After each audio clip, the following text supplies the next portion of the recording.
Actually, you know what? I might have to. You know what? Yeah, let me get my shirt on.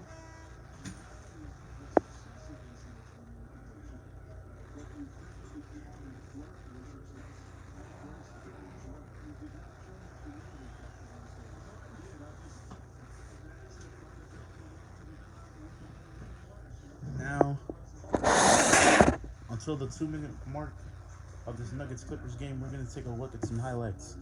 Well, not highlights, but we're just gonna take a look at some D1 scores in men's basketball. I can never get to the women when I make these blogs, so I'm gonna do one video for the men and one video for the women. For those of you who haven't got much action on other sports, I'm sorry. I'm trying to do as much as I can with the time that I have and under the circumstances that I have.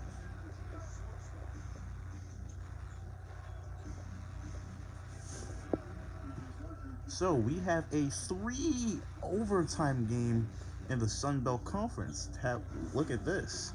Um, neither team left the neither team left this game under 500 in conference play. So clearly, well-deserved Sun Belt Conference duel between Texas State and UT Arlington, University of Texas Arlington. Texas State beat UT Arlington 87 to 85 in triple overtime. This game couldn't have gotten more clutch. I think I remember the record overtimes was Johnny Flynn playing a 5 overtime game in Syracuse. I'm not sure if that's the D1 record for most overtimes in a basketball game, but I haven't seen more than 3 overtimes this year. This is crazy. Eric Terry from Texas State had 30 points, 9 rebounds, and an assist, nearly a double-double in a winning effort. The guy who did have a double-double but didn't win the game, David Azori from University of Texas Arlington, had 20 points, 10 rebounds, and 4 assists. Ah, man, that is a killer. Texas State scored more points in overtime periods than they did in the first half. That's crazy clutch. Like, you talk about making up for lost time. Man, if I was playing the game with 3 overtimes, I'd be nervous as shit. I'd be angry too. All those periods and the game's not over. Well, um, thankfully it did end, and thankfully it did end in great fashion. Unfortunately, UT Arlington couldn't defend on the court. Davidson couldn't beat fourth-ranked Dayton as Dayton continues to be undefeated in Atlantic 10 conference play. You know, I talk about the Mountain West Conference and the West Coast Conference not having so much competition in it. The Atlantic 10, not really like that. Not really much like that either. I mean, if it was, somebody would have stopped Dayton by now. I mean, Kansas at one point stopped Baylor. I mean, every ACC team has at least 1 or 2 losses in their conference right now. Now, SEC, same scenario. Big Ten, same scenario. But Dayton is just taking over the A10 conference. Dayton wins 82 to 67 in a home game against Dayton. Davidson outscored Dayton in the second half and overall second half scoring, but Dayton's 18-point advantage in the first half got them the W. Obi Toppin's been a very, very good player this year. 23 points, 12 rebounds, and 4 assists for Dayton. John Axel. Oh, these long names. Come on. John Axel Gudmundsson. So, John Axel Gudmundsson, whose name better, I swear to God, it better be as heavy as his performance. 20 points, 6 rebounds, and 2 assists. Yeah, you did good enough. That just got on my nerves. I'm sorry, guys. I didn't mean to attack John Axel Gudmundsson, if that's how his name is pronounced.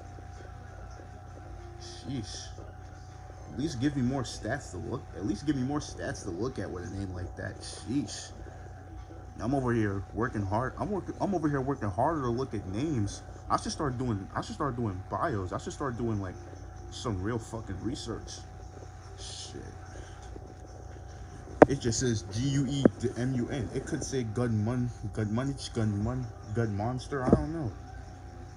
John Axel Gudmundsson, leading scorer for Davidson in the losing effort.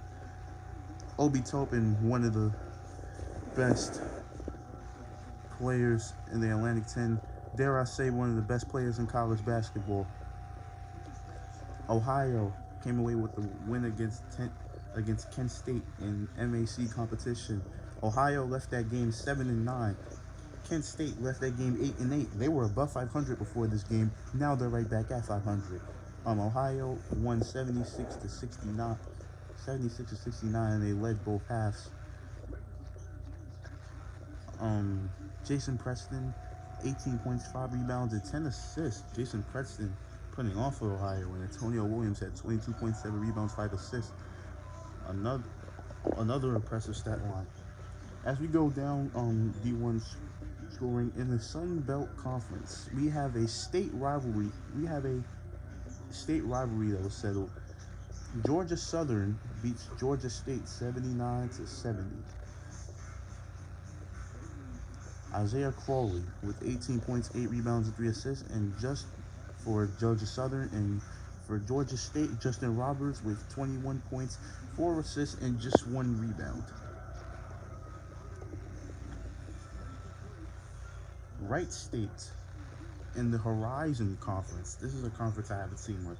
Wright State wins 64-62 against Northern Kentucky. And from NKU, Jalen Tate had 24 points, 9 rebounds, and 1 assist. Not as many points, but an amazing double-double from Ludon Love from Wright State. 20 points, 14 rebounds, and just 1 assist. Kennepack against Fairfield in the MAAC. I want to just say a shout out to Kennepack and Fairfield. I have a colleague back in Studio Westbury. His name is Mendel Johnson. He went to Kennepack for 2 years before transferring to my college that I'm trying to get back into.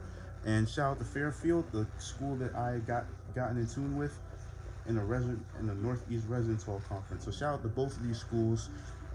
Kennepack beat Fairfield 60-58. And let's just look at the closing moments of this Nuggets Clippers spectacle.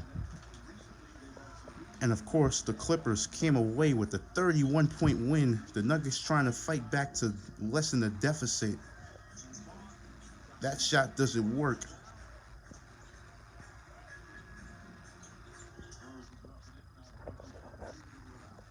Michael Porter Jr. with the bucket to eliminate a 30-point lead, but instead a 29-point win for the Los Angeles Clippers.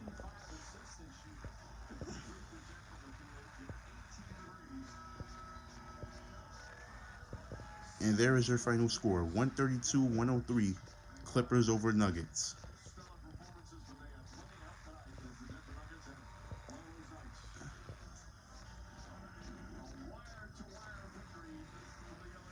The LA Clippers had a wire-to-wire victory. They never trailed in this entire game. They handled the Nuggets easily.